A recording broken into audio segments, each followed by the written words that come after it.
नासिर शाह साहब, आपसे मेरा सवाल थोड़ा सा मुख्तलिफ है लेकिन इसी से रिलेटेड है। मसलन बिलावल भुट्टो जरदारी साहब आजकल जलसों से खिताब कर रहे हैं, खैबर पख्तूनख्वा में हैं आजकल वो, तो वहाँ पे वो इलेक्शन कमीशन ऑफ पाकिस्तान के किरदार के बारे में भी सवालात उठा रहे हैं। मसलन आज उन्होंने अपनी जो तकरीर किया उसमें क्या कहा, ज़रा सुने। इलेक्शन कमीशन हो या चाहे वो चीफ जस्टिस फाइज ईसा साहब हो, वो इंश्योर करेंगे कि जब 8 फरवरी पे इलेक्शन हो तो कोई उंगली ना उठा सके। अगर कोई शिकायत कर सकता है तो फिर इलेक्शंस होने का क्या फायदा? पाकिस्तान के अवाम का अरबों रुपया खर्च करने का क्या फायदा है अगर हमने इलेक्शन से पहले रिजल्ट्स तय करना है? तो ये इशारा दिया है जी, बिलावल साहब कह रहे हैं कि अगर इलेक्शन से पहले रिजल्ट तय करना है तो फिर इलेक्शन का क्या फ़ायदा है।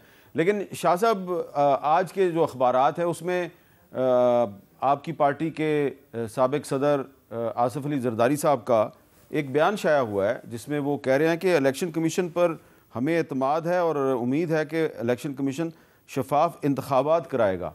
तो वो इस उम्मीद का इजहार कर रहे हैं कि इलेक्शन कमीशन शफाफ इंतखाबात करवाएगा। तो ये क्या बिलावल साहब और जरदारी साहब की राय में कोई फ़र्क है या दोनों एक ही बात कर रहे हैं? बिस्मिल्लाहिर्रहमानिर्रहीम, अल्लाहुम्मा सल्ली अला मुहम्मद व आले मुहम्मद। आपने जो चेयरमैन साहब का क्लिप अभी सुनवाया उसमें उन्होंने ये कहा है कि इलेक्शन कमीशन और चीफ जस्टिस साहब इस बात को इंश्योर करेंगे कि ये बिल्कुल फ्री और फेयर इलेक्शन हो। तो ये तो एक लिहाज से उन पर एतमाद ही है ना, और वही बात प्रेसिडेंट आसिफ अली जरदारी साहब ने की है। और हमें तो अपने इदारों पर कोई प्रेशराइज तो नहीं करना ना, जिस तरह पीटीआई की गवर्नमेंट फॉरेन फंडिंग केसेस दीगर चीज़ों में एकदम उनको प्रेशराइज करने की बात करते हैं। हम तो अच्छी की उम्मीद रखते हैं। बाकी रही वलीद भाई ने बात की कि एम्पायर और दीगर, तो बाद में तो वही खान साहब किसी और एम्पायर की उंगली का इशारा की बात करते थे।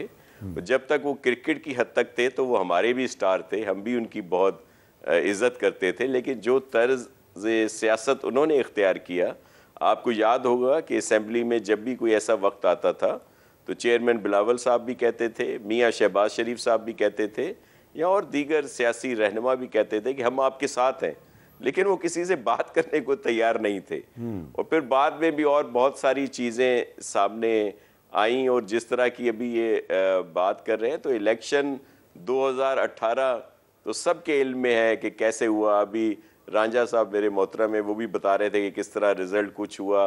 कई लोग तो चले गए थे, मैं आपको सिंध में बता रहा हूँ कि कई लोग, और ख़ास तौर पर कराची में, तो जाके लोग सो गए थे कि हार गए हैं, और बाद में वो अनाउंसमेंट सुबह को ही उनको जितवा दिया गया। इसी तरह और बहुत सारी जगहों पे भी।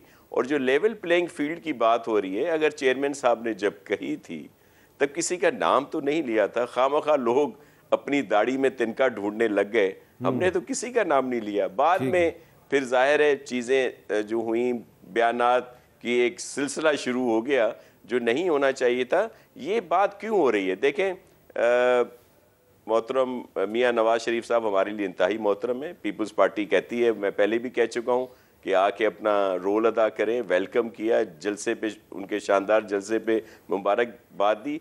क्या ही अच्छा होता कि वो उस जलसे में इलेक्शन की तारीख की बात कर देते। और ये भी लेवल प्लेइंग फील्ड कहने में कोई हर्ज क्या है? अगर चेयरमैन बिलावल भुट्टो जरदारी साहब ने ये बात की है तो वो क्या कह रहे हैं? ये अक्स कर लिया गया कि वो अपने लिए बड़ी फेवर मांग रहे हैं, वो तो सबके लिए कह रहे हैं। वो तो पीटीआई के लिए भी कह रहे हैं कि जी उनको भी लेवल प्लेइंग फील्ड मिलनी चाहिए और उनको ज़रूर हिस्सा लेने दिया जाए, और उनका सिंबल होना चाहिए जिस पे बात आ गई कि जी उनके साथ इनका इत्तेहाद हो रहा है। ऐसा इत्तेहाद नहीं है हमारा, किसी के साथ कोई अलायंस नहीं है इलेक्शन का। ठीक है।